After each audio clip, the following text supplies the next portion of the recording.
nombre es Ángel García, soy estudiante del segundo trimestre de Derecho de la Universidad Bicentenaria de Aragua en la extensión Tucaca Falcón. El día de hoy nosotros venimos a hacer una ampliación de los conocimientos en función al contrato en la época romana.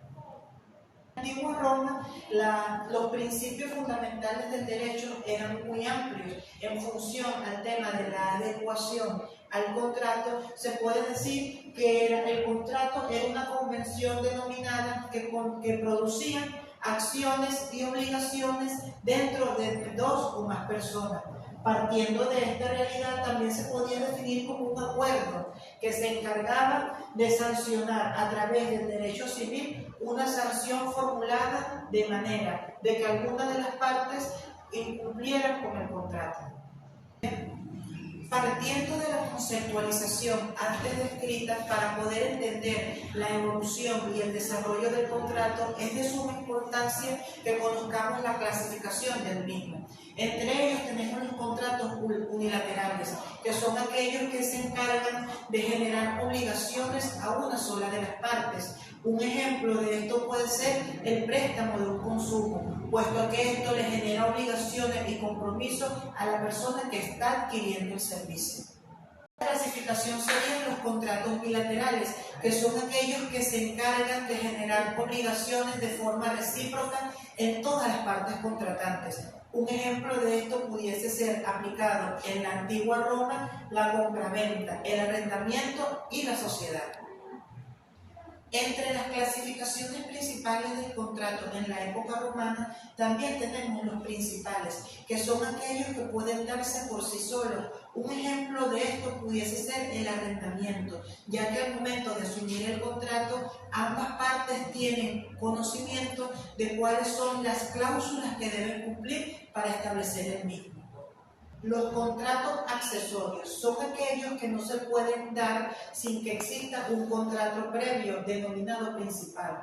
Un ejemplo de este tipo de contratos puede ser la hipoteca y la fianza, puesto a que de esta forma se determina de que para que estos contratos se den tiene que haber una previa contratación o un previo contrato que se ejecute en función a una sanción o obligación ya determinada. Los contratos reales son aquellos en los cuales se requiere la entrega de la cosa para que de ese modo pueda tener una validez. Es de suma importancia mencionar que en la actualidad el contrato real sigue formando parte de las estructuras dentro del derecho civil.